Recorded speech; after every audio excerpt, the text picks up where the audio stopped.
Morning થઈ ગઈ છે સરસ મજાની અને એની સાથે કિચનનું કામ પણ સ્ટાર્ટ થઈ ગયું છે. અત્યારે 7:30 વાગી ગયા છે.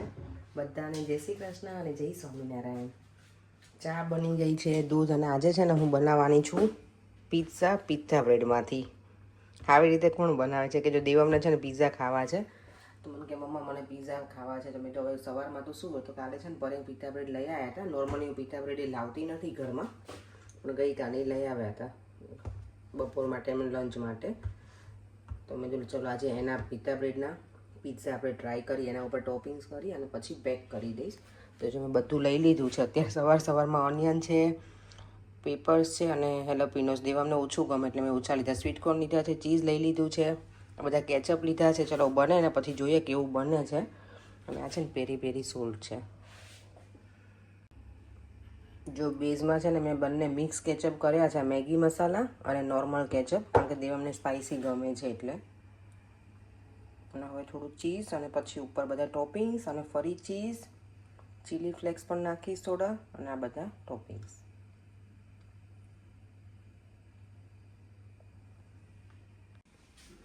ચાલો, જો પિત્ઝા બ્રેડના છે ને પિઝાનું ટોપિંગ્સ ને બધું થઈ ગયું છે રેડી. હવે એને બેક કરી દઈશ. એટલું સરસ ટેમ્પટિંગ લાગે છે ને, દેવામને તો મજા આવી જવાની છે આજે લંચમાં. પિઝા છે ને મેં ફ્રાયરમાં બનાવ્યા હતા, પણ થોડું બેઝ મને હજી પેલું સોફ્ટ લાગ્યું ને એટલે મેં આમાં ક્રન્ચી કરવા રહેવા દીધું છે. અને અહીંયા મારી સેન્ડવિચ પણ બની ગઈ છે, જો લંચમાં લઈ જવાની અને દેવા માટે પિઝા થઈ ગયા છે રેડી લંચ માટે દેવમના.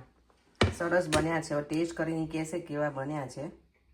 આના ઉપર મેં ફર્સ્ટ ટાઈમ બનાવ્યા છે પિત્ઝા ઉપર. સારા બન્યા હશે ને તો હું તમને કહીશ, તમે લોકો પણ ટ્રાય કરજો. એકદમ ઇઝી. પિત્ઝા તો રેડી જ હોય એટલે. અને આમાં છે ને મને લાગે ઈસ્ટ ને એવું નહીં નાખતા હોય આ લોકો પિત્ઝામાં. ઈસ્ટ તો છે આમાં, હા, પણ આમ પેલા 50-50 વાળા પિત્ઝા બ્રેડ હતા એટલે બ્રાઉન હતા તો ચાલે એમ, છોકરાઓને નડે પણ નહીં. અને ક્યારેક તો આવું પછી એને લંચમાં લઈ જવું હોય તો મેં ચાલ આજે એ બનાવી દઉં તો એને મજા આવી જશે. દેવમ જો હવે છે ને નાહી ધોઈને ફ્રેશ થઈ ગયો છે મારો દીકરો. જય શ્રી કૃષ્ણ મારો દીકરો. દેવમ લોક તારું લંચ યમી. હે તું ખાઈને પછી મને કહેજે આજે સ્કૂલમાં બેટા કે કેવું લાગ્યું તને, હે ને? સ્પેશિયલી તારા માટે આજે મેં બનાવ્યું મારા દીકરા માટે. ચાલો, જો સલૂનથી નીકળી. આજે માર્કેટની વિઝિટ મેં સવારમાં જ કરી લીધી હતી, પછી ગઈ નથી. અને હવે સીધા ઘરે જ પહોંચીશું માર્કેટમાં. અત્યારે તો બધું વાઇન્ડ અપ એ લોકો કરવા લાગ્યા હતા. અત્યારે જો એકદમ અજવાળું છે, ફૂલ એકદમ ક્લીન છે સ્કાય પણ. અને સરસ છે. આ વીકેન્ડ પણ બહુ જ ફાઇન છે વેધર. આખું વીકેન્ડ સરસ છે. આજે હું જો લોલીપોપ લઈને આવી છું સલૂનમાંથી. તો મોઢું છે ને મને કંઈ ટેસ્ટ નથી આવતો હમણાંથી, એટલે મેં કીધું લાવ આવું કંઈક ખાઓ ને તો ગમે. પાણીપુરી ખાવી છે, મને ઈચ્છા બહુ જ થઈ છે. કાલે હું પરેને કહેતી હતી પણ ઘરે કંઈ વસ્તુ જ નથી. હોલિડેમાં ગઈ હતી ને તો કંઈ પછી શાક લેવા ગયા જ નથી. એટલે હવે છે ને સેટરડે મંદિર જઈશું ને ત્યારે બધું ઘરે આવશે, વેજીટેબલ્સ ને ફુદીનો અને ધાણા ને બધું. અને પછી કંઈક બનાવીશ સારી વસ્તુ. કારણ કે આખું શાક તો છે, કોબી ને ફ્લાવર ને એવું બધું હતું, પણ આપણને જે પાણીપુરી માટે ફુદીનો ને બધું પ્રોપર જોઈએ, લીલા મરચાં સ્પાઇસીવાળા જોઈએ. બધું લઈ આવું ને પછી બનાવીશ. અહીંયા જો કબૂતર છે ને બિસ્કિટ ખાય છે બ્રિટાનિયાનું. ચાલો તો સ્ટેશન જઈએ, ટ્રેન લઈએ અને દેવમ આજે તને પિઝા કેવા લાગ્યા હતા બેટા? મસ્ત હતા? ગમે તને? હવે નેક્સ્ટ ટાઈમ એવું બનાવી દે તો ચાલશે? મજા આવે તને લંચમાં? દેવમ જો અત્યારે હોમવર્ક કરવા બેસી ગયો છે. હું પણ ઘરે આવી ગઈ છું. અને આજે મારે બને છે અડદની દાળ અને રોટલા. અડદની દાળમાં છે હું એકલી અડદની દાળ ના બનાવું, એમાં થોડી ચણાની દાળ નાખું. આજે તો પલાળીને જ લીધી સવારમાં, અને ફટાફટ બની જશે. તો જો મોટા કુકરમાં રાખી છે. અને અહીંયા મેં રોટલા માટેનું લોટ પણ રેડી કરી દીધું છે. બાજરીના રોટલા બનાવીશ, અડદની દાળ અને જોડે શું હશે આજે? છાશ અને ઓનિયન, લસણની ચટણી જોઉં છું. ટાઈમ આમ તો બનેલી જ છે એટલે કંઈ વાર નહીં લાગે, તો એ થોડી બનાવી દઈશ. મને આમે મોઢામાં ટેસ્ટ નથી આવતો અને કંઈક ટેસ્ટી ખાવું છે મને, એવું છે હવે અત્યારે. હોલિડે પણ છે ને દેવામને હવે આ વીક ફ્રાઈડે છે ને લાસ્ટ ડે છે. પછી લોકોને અહીંયા ઈસ્ટર આવે છે ને તેનું વેકેશન છે એને. 3 વીક જેવું છે. એટલે ભાઈને જલસા છે 3 વીક. ટ્યુશનમાં નથી જવાનો એ. ચાલો તો હું ફટાફટ રોટલાનો લોટ પેલા રેડી કરી નાખું. મેં ગરમ પાણી બરાબર નાખી અને પેલું કર્યું છે. હવે એને મસળી નાખીશ. અને રોટલા બધા ઇન્ડિયામાં છે ને ગામડેના બધા મમ્મી લોકો એક રોટલાનો લોટ પેલો બાંધે અને એને બરાબર મસળે. હું તો બધું એક સાથે જ બાંધી નાખું. પછી એમાંથી થોડા થોડા લઈ લઉં અને એને મસળીશ એક સાથે એવી રીતે. ચડદની દાળ બનીને થઈ ગઈ છે રેડી. આમાં મેં લસણની ચટણી નાખીને વઘાર કર્યો છે નોર્મલ જ. અને અહીંયા મારા રોટલા પણ રેડી થઈ ગયા છે અલગ અલગ શેપમાં. ડિનર ટેબલ થઈ ગયું છે રેડી. જો મેં એને દેવામાં તો છે ને ચોળ્યું છે. પરેંગને એમનેમ જ ખાવું એટલે એવી રીતે ખાય છે.